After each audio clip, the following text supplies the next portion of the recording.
Good morning student. आशा करती हूँ आप सभी स्वस्थ होंगे और आपके सभी की अच्छे स्वास्थ्य की कामना करते हुए हम लोग आगे चलते हैं। बेटा, हमारा नेक्स्ट टॉपिक जो है दैट इज म्यूटेशन। नाउ आपने पढ़ा भी होगा। म्यूटेशन का मतलब होता है सडन चेंज, म्यूटेट हो जाना, सडन चेंज किसी भी चीज के अंदर, किसी भी सेल के अंदर जब अचानक से कोई चेंज आ जाता है तो उसको हम क्या बोलते हैं? म्यूटेशन बोलते हैं। सडनली कोई चेंज आ जाना, ठीक है। तो these are the sudden inheritable discontinuous variation which appear in organism due to permanent change in their genotype।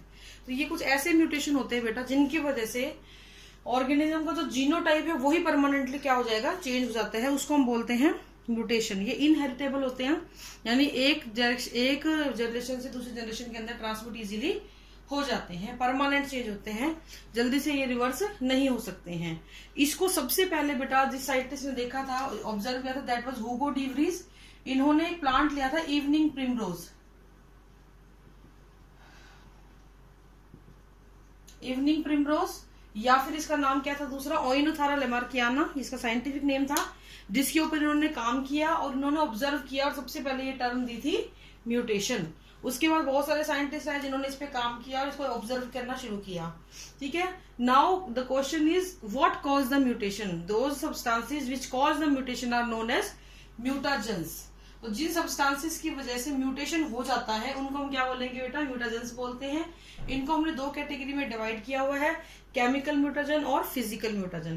Chemical mutagen में we have base analogs like 5 bromouridine, 5 iodouridines. इसके अलावा एल्केलाइटिंग एजेंट्स होते हैं, एक्रिडिन डाइज होती हैं। ये कुछ ऐसे केमिकल हैं जो किसी भी सेल के अंदर म्यूटेशन कॉज करने के लिए रिस्पॉन्सिबल हो सकते हैं या इजीली म्यूटेशन कॉज कर सकते हैं। अगर हम फिजिकल म्यूटेशन की बात करें तो हमारे पास रेडिएशन होती हैं, दो तरीके की रेडिएशन होती है, आयोनाइजिंग रेडिएशन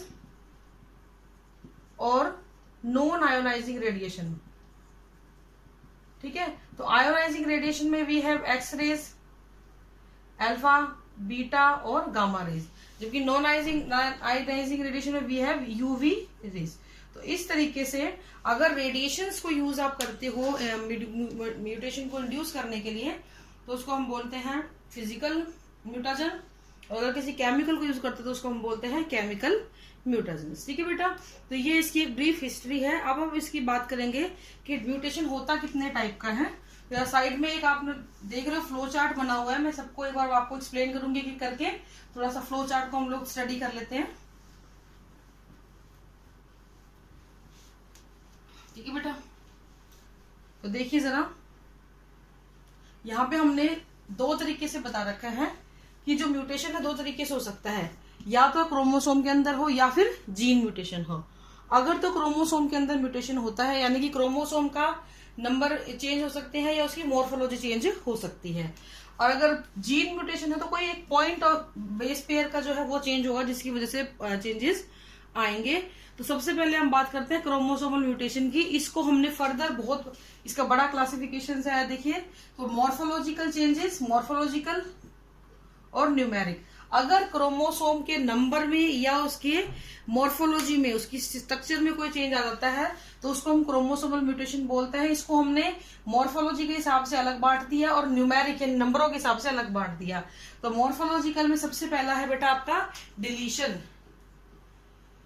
ये वर्ड आपने सबने पढ़ा होगा, डिलीट कर दिया। तो बेसिकली फॉर एग्जाम्पल आपका क्रोमोसोम है, उसका कोई पार्ट ए है, बी है, सी है, डी, ई, एफ, जी, एच ऐसे है। तो ये वाला हिस्सा फॉर एग्जाम्पल डिलीट हो गया तो अगली बार आपका क्रोमोसोम कैसा हो जाएगा? ए, बी, सी, डी, ई,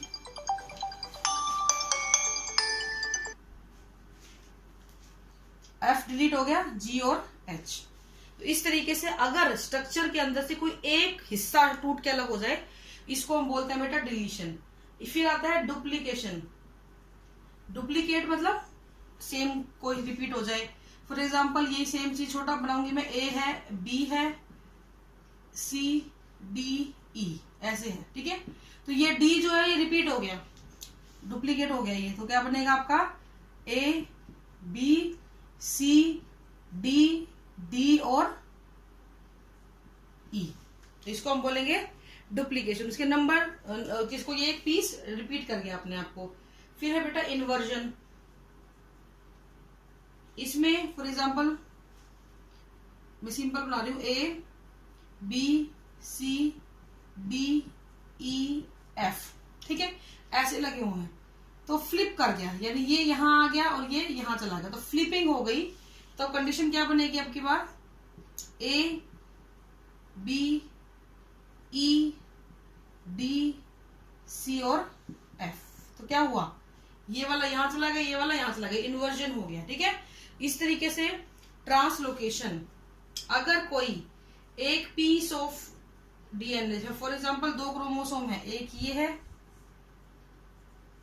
एक ये है, इसमें एक पार्ट है 1 2 3 4 5 6, इसमें भी 1 2 3 4 5 6, तो एक फॉर एग्जांपल ये टुकड़ा टूट के यहां आ गया, ठीक है, तो इसको बोलेंगे ट्रांसलोकेशन। तो कैसे हो जाएगी कंडीशन आपकी बार, 1 2 3 4 5 6, ठीक है, ये तो हुआ इसका खुद का, और एक ये टुकड़ा यहां आ गया, तो 5 और 6, तो इसको हम बोलेंगे ट्रांसलोकेशन। फिर अगला है बेटा आपका रेसिप्रोकल ट्रांसलोकेशन। इस केस में क्या होता है बेटा, ये सेम चीज, इसी को हम कंटिन्यू कर लेते हैं। रेसिप्रोकल में क्या होता है, म्यूचुअल एक्सचेंज हो जाता है 2 टुकड़ों का आपस में, 2 क्रोमोसोम के बीच में। फॉर एग्जांपल ये है जैसे 1 2 3 4 5 6 7,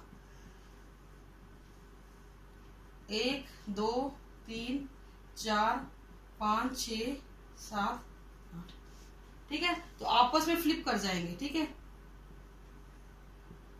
ये टुकड़ा यहां चला जाएगा और ये टुकड़ा यहां चला जाएगा, तो इस तरीके से फ्लिपिंग हो जाएगी। इस सीक्वेंस मैंने वैसे ही लिख दिया रैंडमली, इनको कोई मतलब नहीं होता है, सिर्फ समझाने के लिए है। तो ये पीस ऑफ जो क्रोमोसोम है ये टूटा, ये भी टूटा, ये इधर चला गया, ये इधर चला गया, रेसिप्रोकल, इसको ट्रांसलोकेशन हम बोल देते हैं। नेक्स्ट बेटा आता है आपका न्यूमेरिक। न्यूमेरिक में मतलब क्या होगा, नंबर ऑफ क्रोमोसोम बदलेंगे, नंबर ऑफ क्रोमोसोम चेंज होगा, ठीक है। ये नंबर ऑफ क्रोमोसोम 2 तरीके से हो सकता है, ये सेट में हो सकता है, सेट ऑफ क्रोमोसोम हो सकता है। अगर ये सेट ऑफ क्रोमोसोम है तो इसको हम बोलते हैं बेटा यूप्लॉइडी। क्या बोलेंगे, यूप्लॉइडी, अगर सेट ऑफ क्रोमोसोम है तो। अगर +-1 है या फिर +-2 है, यानी 1 या 2 है नंबर, तो उसको हम बोलेंगे एन्यूप्लॉइडी। तो सबसे पहले हम बात करेंगे यूप्लॉइडी की।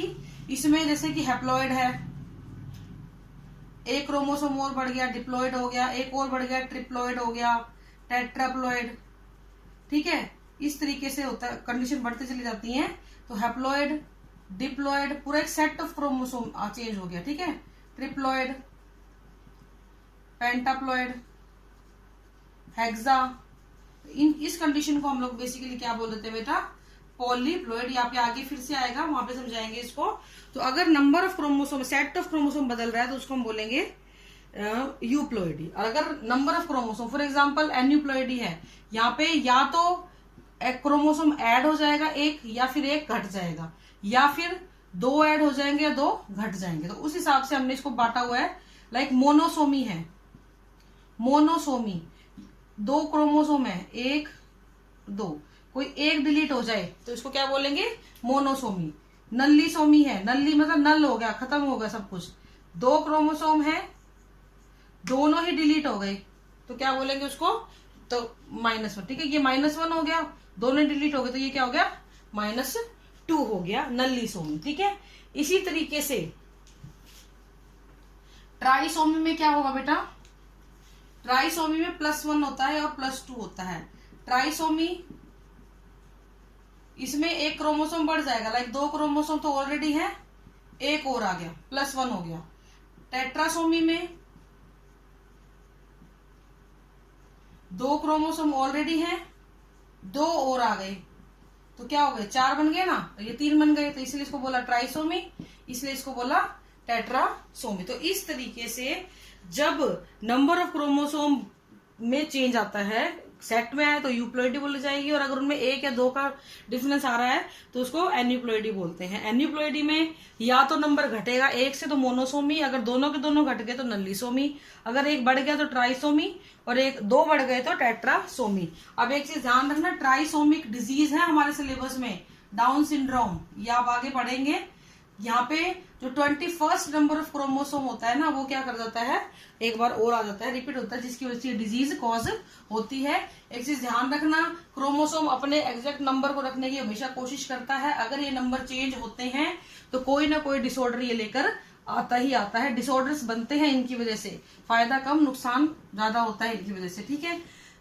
Now we will discuss the gene mutation. Gene mutation में क्या होता है, कोई एक नाइट्रोजन बेस जो होगा ना वो चेंज हो जाएगा और उसकी वजह से चेंजेस आएंगे, इसलिए हम इसको बोलते हैं जीन म्यूटेशन। ये 3 तरीके का लिखा हुआ है बेटा मैंने, पॉइंट म्यूटेशन, ठीक है। जीएस इसका जो एग्जांपल है मैं आपको पहले भी डिस्कस कर चुकी हूँ, सिकल सेल एनीमिया। इसमें क्या होता था, एक कोड था GAG, किसके लिए था, ग्लूटामिक एसिड के लिए, ठीक है। इस कोड के अंदर कोई एक जो है वो चेंज हो जाता था GUG में, तो ये किसको कोड करने लग गया था, अब वलाइन को कोड करने लग गया था।